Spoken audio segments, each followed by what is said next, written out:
Right now, before you do anything else, I want you to take a moment, look down at your feet, and just feel them. Are they there? Can you actually feel the floor beneath you? Is there a solid, confident connection between your soles and the ground? Or is there something else going on?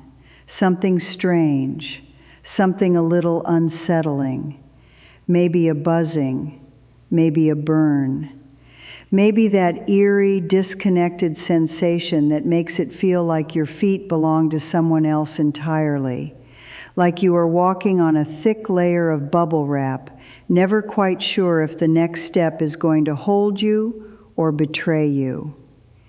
If that description just hit a little too close to home, stay with me, because what I am about to share with you today could genuinely change the way you move, the way you feel, and the way you live. I am talking to the millions of people, and yes, it is millions, who wake up every single morning and deal with numbness, tingling, burning, or weakness in their feet and legs. People who have been told, often in a very short doctor's appointment, that there is nothing more that can be done, that the nerves are damaged, that this is just aging, that medication is the only tool left in the box. I am here today to tell you, with the full backing of modern neuroscience, that that story is incomplete.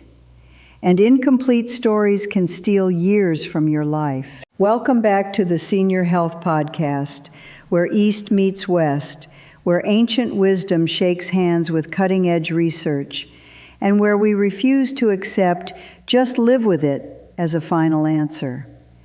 Today's episode is one of the most important we have ever recorded. We brought in Japan's oldest practicing physician, a doctor who has spent decades watching patients regain what they thought was gone forever, to walk you through 4 specific targeted movements that you can do right in your own home, right now, today, to begin waking your nervous system back up. We are talking about neuropathy. We are talking about the silent thief that robs your confidence, narrows your world, and makes every single step feel like a risk. And we are talking about fighting back. Let's go. The real reason your feet feel the way they do. Before we move a single muscle, we need to talk about what is actually happening inside your body. Because understanding the problem is the first step toward solving it. And most people have never had this explained to them clearly. Think of your nervous system like an elaborate, impossibly complex communication network. There are electrical cables, your nerves, that run from your brain, down through your spinal cord, all the way to the very tips of your toes. These cables carry a constant, high-speed stream of information in both directions. Your feet are sending messages up to your brain every fraction of a second. The texture of the floor, the angle of the surface, the distribution of your weight, the precise location of every toe. And your brain is sending instructions back down in return. This conversation happens thousands of times per minute, and you never have to think about it until it breaks down. Here is what breaks it down. When blood sugar runs too high for too long, as it does with diabetes, it essentially corrodes the protective coating that wraps around each nerve fiber. It is like stripping the insulation from an electrical wire. When those bare wires start touching things they shouldn't, you get short circuits. And what does a short circuit feel like in the human body? It feels like burning, like electric jolts, like pins and needles that no one else can see but you feel constantly. That is the tingling phase. Now here is where it gets even more serious. The blood vessels that supply your nerves with oxygen, the tiny, delicate capillaries that keep those cables alive, they begin to narrow. They shrink. They deliver less and less of what the nerves need to survive and function. When a nerve is starved of oxygen long enough, it stops sending signals altogether. The wire doesn't short circuit anymore. The wire goes quiet. The wire goes dead. That is the numbness phase. That is when your brain asks your feet, "Where are you? What are you standing on? Are we balanced?" And it gets no reply. So your brain does the only thing it can. It guesses. And when you are walking on a guessing brain, every step becomes a gamble. This is why people with neuropathy start looking down at their feet constantly. It is not a quirk, it is a survival strategy. If the internal communication system has failed, your eyes become the backup GPS. But your eyes were not designed to balance you. They were designed to show you the world. And when they are locked on the floor, you stop seeing the world. You stop living in it. The world gets smaller. The couch gets closer. The friends get fewer. But here is the extraordinary thing, the thing the research is now screaming from the rooftops that many doctors have not yet caught up with. Your nervous system is not a fixed, static structure. It is alive. It is adaptable. It is constantly rewiring itself in response to the signals you send it. The scientific term is neuroplasticity, and it is one of the most hopeful words in all of medicine. Neuroplasticity means that even damaged nerves, even compromised pathways, even a brain that has slowly lost touch with the lower body can rebuild, can reroute, can find new roads around the blocked ones, but only if you give it the right kind of challenge, only if you push the right buttons. And that is exactly what today's 4 exercises are designed to do. Before we begin, your safety is the foundation. Now, I need to say this clearly, and I need you to take it seriously. Because we are dealing with balance and sensory challenges, safety is non-negotiable. If you are going to do any of the standing versions of these exercises, you must set yourself up properly before you begin. Stand near a sturdy chair, a kitchen counter, a solid wall. Better yet, stand in the corner of a room, facing outward, so you have walls behind you and beside you, a chair in front of you, and support on 3 sides. This is your safety net. Use it without shame. The goal is to challenge your nervous system just enough to stimulate adaptation, not to risk a fall that sets you back months. And here is the beautiful thing. Every single one of these exercises has a fully effective seated version. Sitting in a chair does not make you less capable. It makes you smart. Many of the neurological benefits come from what you do with your feet, your core, and your focus, not from how high off the ground you are. Listen to your body, move at your own pace, pause the audio whenever you need to. This is your journey. All right, let's begin. Exercise 1, the alternating march. Your nervous system's morning coffee. We start with movement. Deliberate, rhythmic, alternating movement. And the reason is simple. Your nerves are suffocating. They are being starved of oxygen. Before we ask them to do anything complex, we need to flood them with blood. We need to crack open those blood vessels and send a fresh, oxygen-rich supply rushing into the very tissues that have been starving. The alternating march does exactly that. And it also does something clever with your brain. Here is how you do it. If you are seated, sit up tall, spine long, shoulders relaxed, feet flat on the floor. If you are standing, find your support position first. Now simply begin to march. Lift your right knee upward toward the ceiling, lower it back down. Lift your left knee, lower it, back and forth. And as you do, let your arms swing naturally. just the way they would if you were walking briskly down a beautiful path on a cool morning. Right knee up, left arm swings forward. Left knee up, right arm swings forward. The cross-body coordination is intentional. It forces your left and right brain hemispheres to talk to each other. It lights up the central nervous system. You might feel this as nothing at first. Keep going. Within 20 or 30 seconds, you will feel your heart rate lift slightly. You will feel warmth spreading into your legs. That warmth is blood moving.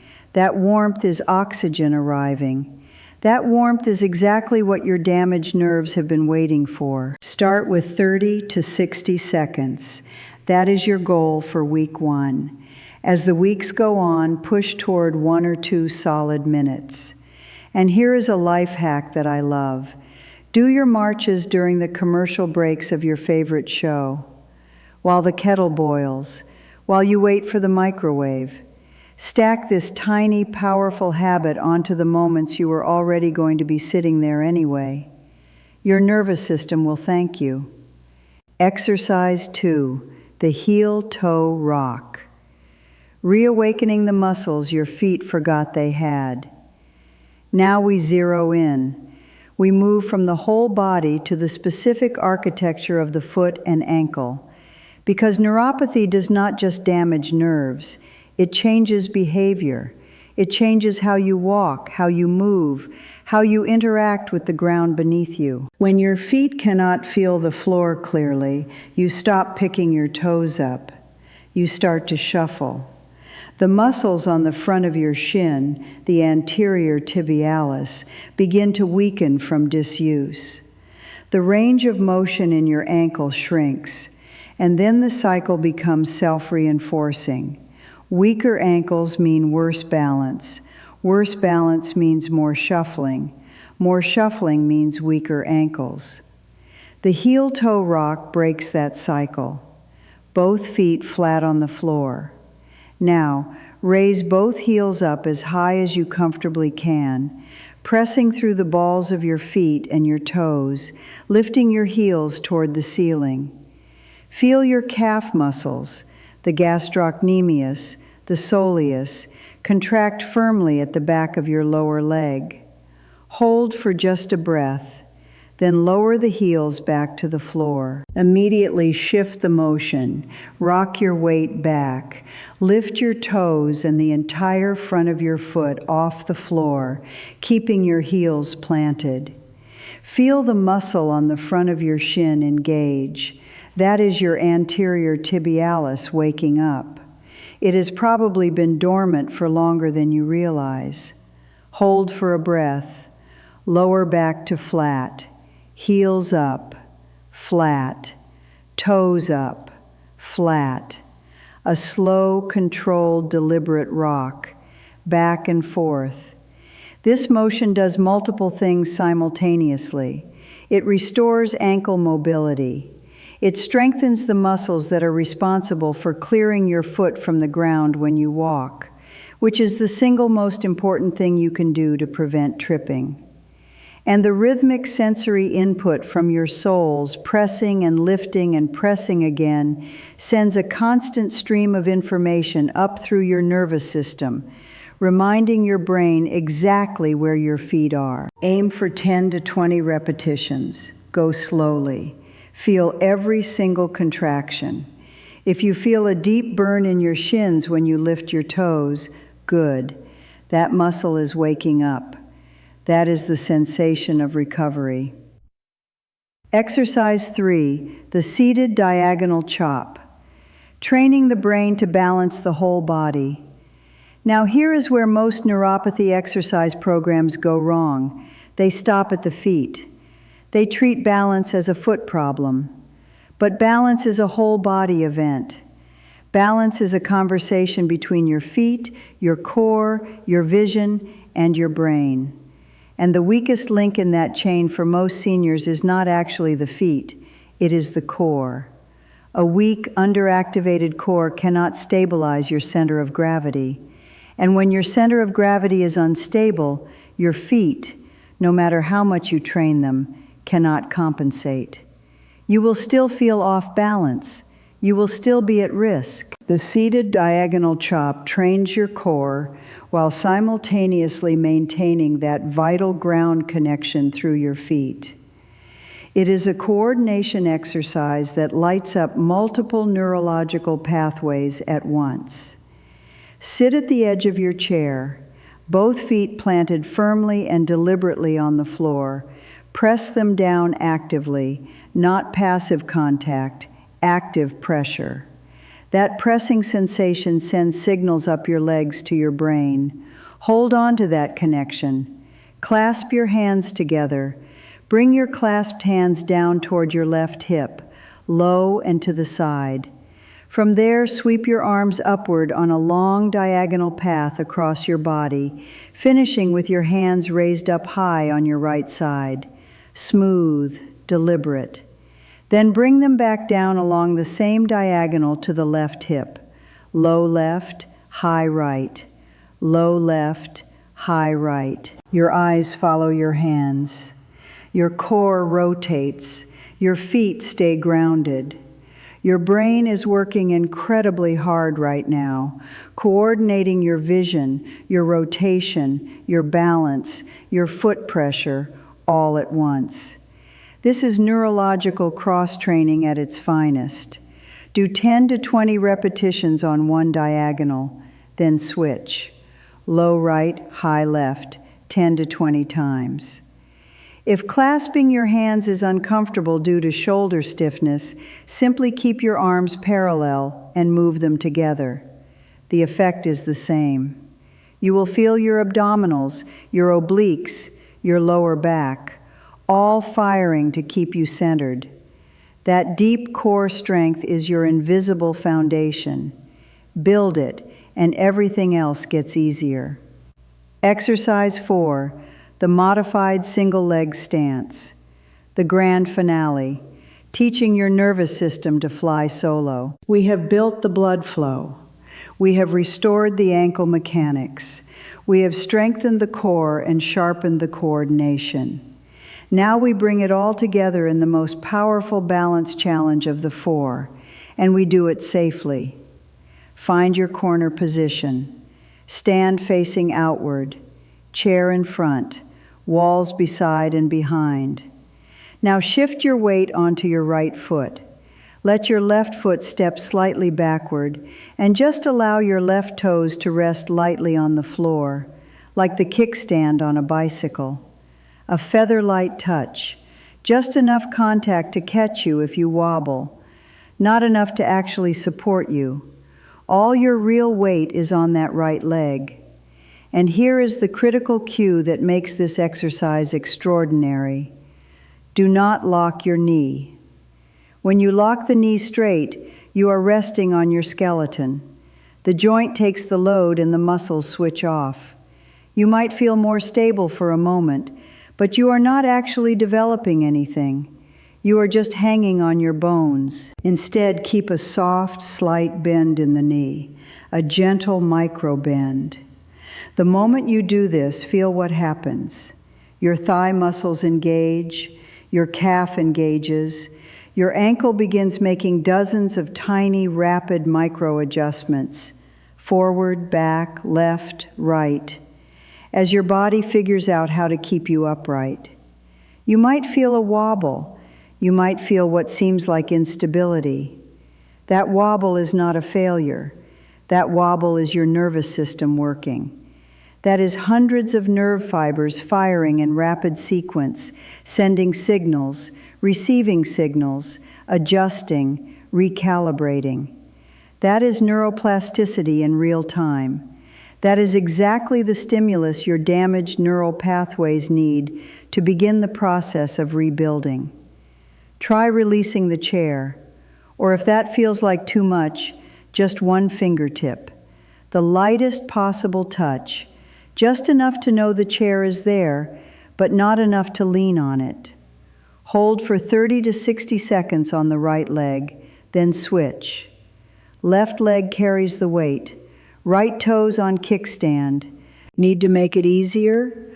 Put the back foot completely flat, one foot just ahead of the other, and split your weight.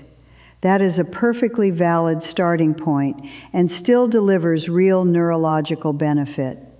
Ready to push the challenge? Lift those back toes completely off the floor. True single leg. Let the wobble happen. Trust the process. Putting it all together, your plan for moving forward. 4 exercises, each one targeted, each one purposeful, each one backed by research and proven in clinical practice. The alternating march floods your nerves with the oxygen they have been craving. The heel-toe rock restores the ankle strength and range of motion that keeps your toes clearing the floor when you walk. The diagonal chop builds the core stability that anchors your entire balance system. And the single leg stance delivers the precise neurological challenge that forces your brain and your feet to rebuild their relationship, one wobble at a time. Start 2 to 3 times per week. Give your nervous system time to recover and adapt between sessions. In the first 2 weeks, you may not notice dramatic changes, and that is normal. Neurological adaptation is slow, steady, and cumulative. The people who see the most profound results are not the ones who do the most in the first session. They are the ones who show up again on Tuesday, and Thursday, and the following week, and the week after that. Start seated if you need to. Use your support without hesitation. And before you dismiss any exercise as too easy, pay close attention to the quality of the sensation in your feet during each movement. That attention itself, that deliberate, focused awareness, is part of the medicine. Your nervous system is listening. It has always been listening. It has been waiting for you to give it something worth responding to. Today you gave it 4 things. Now go do them. If this episode reached something in you today, if it put words to something you have been feeling but couldn't explain, do something small right now. Leave a comment. Type the word tingling if that's your experience, or numbness if the floor feels like it disappears beneath you. Let us know where you are starting from. And if you have a friend or a family member who shuffles when they walk, who looks down at their feet instead of at the world, share this with them. It might be the most important thing you do for them this year. Like this episode, subscribe so you never miss what comes next, and stay moving, because movement is the message your nervous system needs to hear. We will see you in the next one.